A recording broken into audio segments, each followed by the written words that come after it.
Immortal X-Men #1 is a combination of significant firsts for Marvel's X-Men comics. The first issue launching the Destiny of X, the first Kieron Gillen written X-Men comic in the Krakoa era, and honestly the first ongoing issue to follow the post-Hickman era of X-Men that ended with Inferno.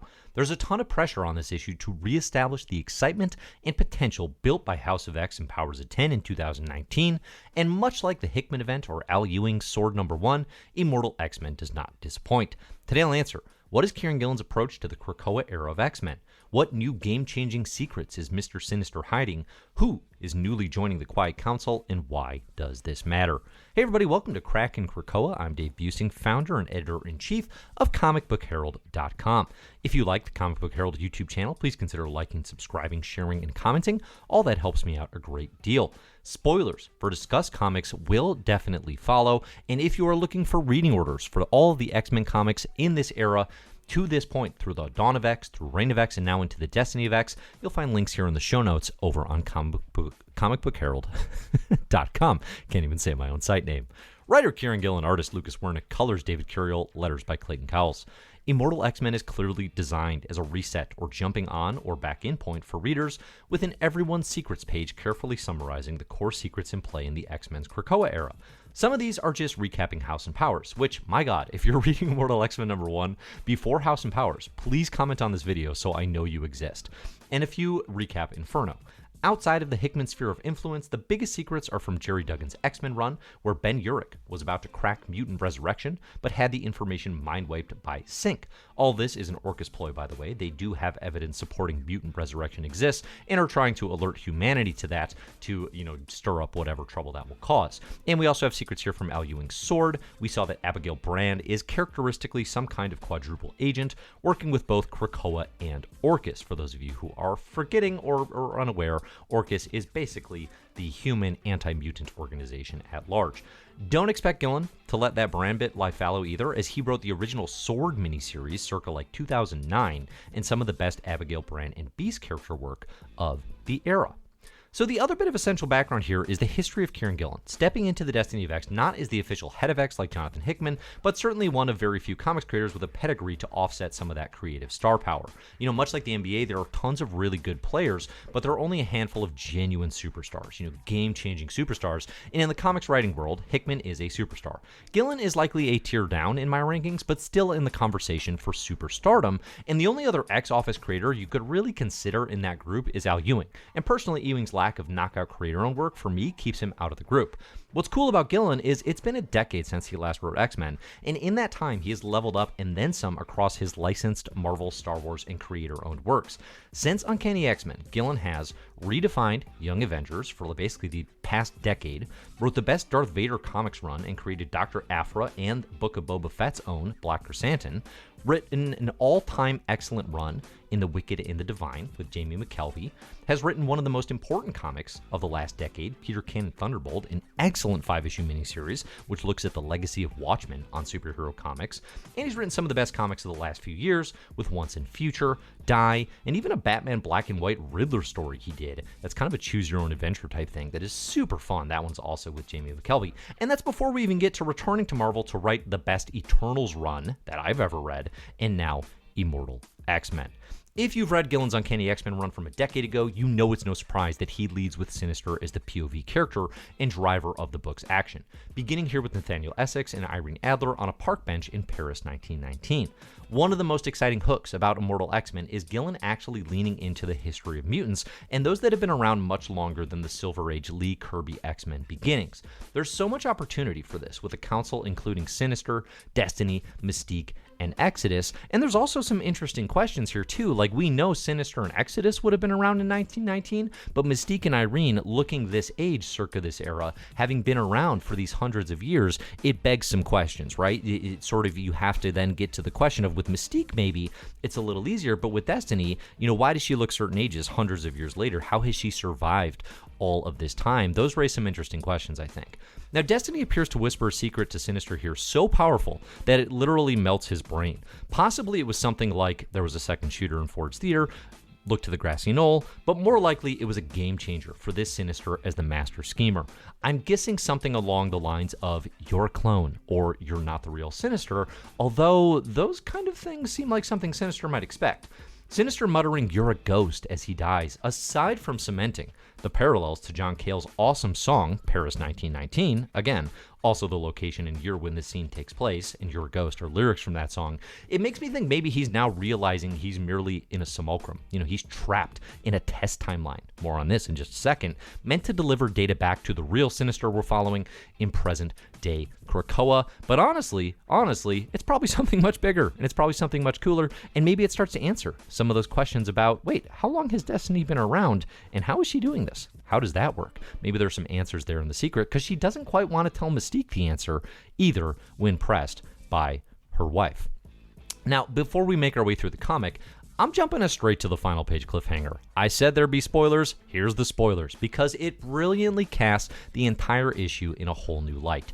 Sinister's secret here is that after finding out about Moira's abilities, again, Emma tells the entire Quiet Council in her rage towards Professor X and Magneto after Inferno, Sinister begins cloning Moira's, and experimenting on her ability to reset and relive lives. So whereas we are now familiar with Sinister basically ensuring his own immortality by transferring consciousness to various clones, that sort of manufactured godhood is now extended to replaying moments of a timeline with the knowledge of how things played out previously, using clone Moira's and transferring the data back to his own brain. I saw Mark Turetsky, sometime writer of Comic Book Herald, writing a review for Comics XF here, refer to it as like video game save points. He's using Moira to save the data and then replay the level with the knowledge of how it's going to play out. And listen, this could go in a million directions, and it's incredibly exciting because of that. If nothing else, it temporarily sets up a fascinating competitive relationship between Sinister and Destiny, with both able to play out versions of the future and think they have the best understanding of how events are likely to unfold.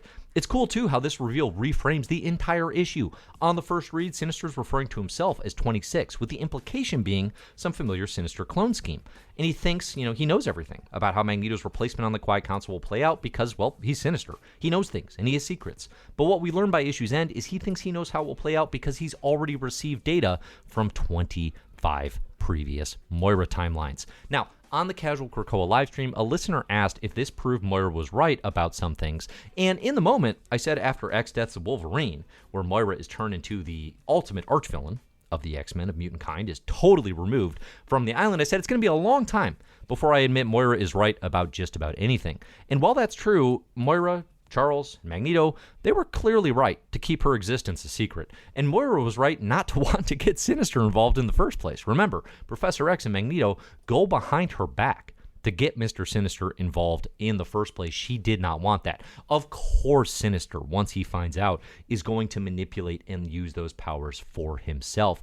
An interesting question that was also raised on the live streams, which I do every Wednesday after these comics come out, is this actually the first Mister Sinister learned of Moira, or do we think he knew about the secrets of Professor X, Magneto, and Moira in the No Place prior to this? That's also up for debate as well. Maybe he's had these Moira clones longer than just finding out post-Inferno via Emma Frost when the rest of the Quiet Council did, right? That is still up in the air. Now, in the present day, we jump to the Quiet Council deliberating on a replacement for Magneto after he leaves the Quiet Council in favor of a more permanent position on Arakko, which is where the Arakko mutants are, where Storm is now. She's the region of Mars, the mutant capital of the Sol system. Gillen Sinister does a wonderful job recapping who's on the Quiet Council with Sinister's trademark condescension and humorous arrogance, and a nice bit of little plot summary and recap, right? For example, he tells us, hey, Colossus right now, recently added to the Quiet Council via Inferno. Yeah, by the way, he's compromised by the Russians. Like he's a plant by Mikhail Rasputin as part of a Russian scheme that's been going on in the pages of Ben Percy's X-Force.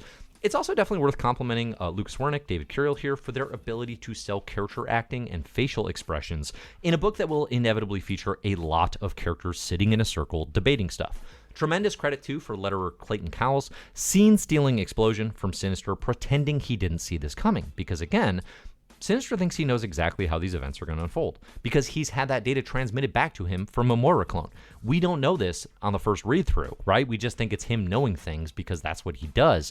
But in reality, he's pretending this entire time not to know what's coming and thinks he has all the cards stacked against everyone else. So the big question initially is who's going to take Magneto's seat?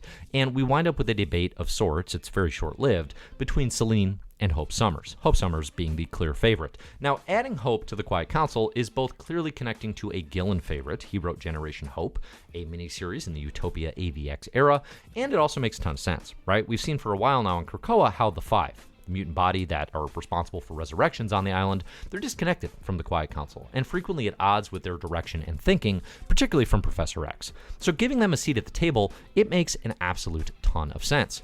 But I do think the case for Selene is very strong too, and one I've certainly pushed on various Krakin Krakoas, right?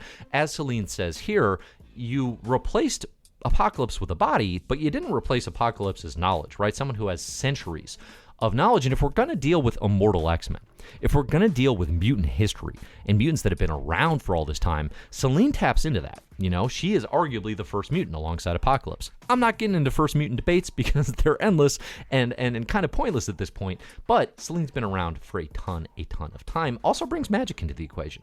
Gillen does a nice job here too, casually referencing the X events from his heyday, such as Selene resurrecting all of Genosha as sort of zombies in Ex Necrotia, or the way he references the X-Men's previous island nation, Utopia, which he oversaw circa 2011.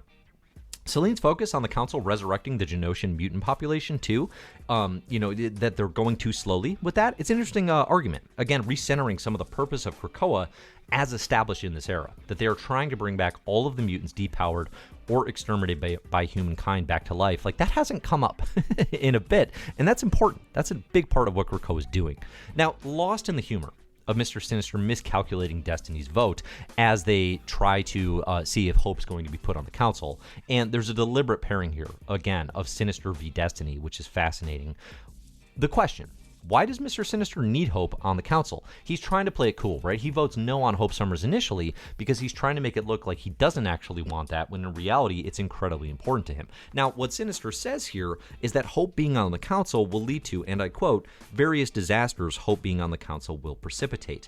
Now, initially, this is very vague, right? What does that mean? He's teasing something. What's it going to be? Well, there's a Sinister Secrets page in this comic, and we'll get to that in a second, but there's one that talks about bloodshed in the council chamber. So there's a possibility that Sinister has foreseen some sort of activity in the council chamber. Perhaps if Hope is elected, this could lead to her death. My theory here is maybe it's Sabretooth coming up out of the pit, which we know is inevitable from the Sabretooth miniseries going on right now, written by Victor Laval. Great book, recommend you check it out. Maybe Sabretooth comes out, kills Hope. What does that do for Resurrection? You know, Hope is a crucial, maybe the most crucial element of the Five. They've never had to perform resurrections without her. There's been some conversation about mutants like Synch maybe stepping in to fulfill her role, but would it actually work, right? We don't know for sure. So maybe that would lead to all sorts of problems with Krakoan Resurrection that then Sinister can work into his schemes. Regardless, he doesn't want Selene on the council. He wants Hope, and he's surprised by Destiny's vote here. Despite having the timeline data, somehow Destiny is combating him here, okay? And it looks, the way it is portrayed here by Werneck, it looks like Destiny's basically staring him down as she does this. It's like she knows, okay? Now, speaking of those Sinister secrets, we get a whole bunch here. I'm not going to go through all these. I went through all these on the Casual Krakoa live stream. Again, you can check out that video on the CBH channel. I do want to call out some of my favorites, okay? The third teases the idea that Destiny's going to be writing some new diaries. It sounds like Destiny's going to be getting some new visions and writing new Destiny's diaries for the first time in over 100 years. That's super exciting. We also have a tease with the seventh Sinister secret, which Blue Mutant is going to see red. My first thought was like, well, Nightcrawler's going to Mars with Legion. Cooler idea. How about bringing Apocalypse back, visiting Araco, okay? All his people are on the red planet. Maybe we can get Apocalypse out of Amenth. That would be exciting, okay? And then we got number 9, teasing war in the council. Again, maybe Sabretooth's breakout, as I talked about with Hope. I think number 10, talking about somebody get thrown into the pit. Gotta be Beast. Come on, let it be Beast. He's had it coming in X-Force forever. He's got annoying PowerPoint presentations here in Immortal X-Men. Let it be Beast. Can I get an amen? 11 and 12, we get a tease here for Sinister's downfall. I have no idea about the specifics of the wording used here. I'm curious if you have any thoughts on specifically what is going to happen to Mr. Sinister. Let me know. Let me know, because I definitely want to hear theories on what you think that might be. One of the most interesting teases here. So the action of Immortal X-Men builds to Selene unleashing Beast through the external gateway as retaliation for not electing her to the council in the first place, which in a comic with fewer ideas and less confidence, that would have been the hook. Like, that would have been the Quiet Council battles a giant centipede monster that Selene unleashed. Like, that would have been the story. It's not here because Immortal X-Men is full of ideas. Kieron Gillen has a ton of confidence. Lucas Werneck, David Curiel, Clayton Cowles, the whole team is killing it. This is an excellent kickoff to the Destiny of X. Truly, truly excellent stuff. I'm glad Immortal X-Men doesn't really play with or respond to X Lives and X Deaths of Wolverine, the 10-week miniseries that we just came out of. It's better for it, honestly, right? It feels, I've seen some people say you could go straight from Inferno to this, feel like you didn't miss a beat, and I agree. And that's good. I think, honestly, like that is a good thing. This is Gillen's direct follow-up to the Hickman era of X-Men, and it's incredibly promising. If you've been on the fence about what's been happening in X-Men comics through the reign of X, and I definitely have at times, right? Destiny of X is off to a great start. I had a ton of confidence this would be good. It exceeded my expectations, and that's very exciting. Thanks to everybody over on patreon.com/comicbookhero for supporting Comic Book Herald. In particular, I want to thank those of you in the mysterious benefactors tier. Thank you, Jesse W., Megan Getman, Cole Weathers, Professor X3769, Richard Renz, Adam, Chris Perfika, Tara Nord, Pinball Drew, Mike Solomons, Matt Mahoney, Joshua Bentley, and Alma. I'm Dave. You can find all my stuff on comicbookherald.com, at Comic Book Herald on Twitter and Instagram. Look for the best comics ever in My Marvelous Year podcast for more from me. And of course, comment on the video here with your thoughts, with your theories. Like, subscribe, share for all of the live streams and Krakin Krakoas coming your way here as the Destiny of X, hopefully, and seemingly promises some very good comics for the future. So thanks for listening, everybody. And as always, enjoy the comic.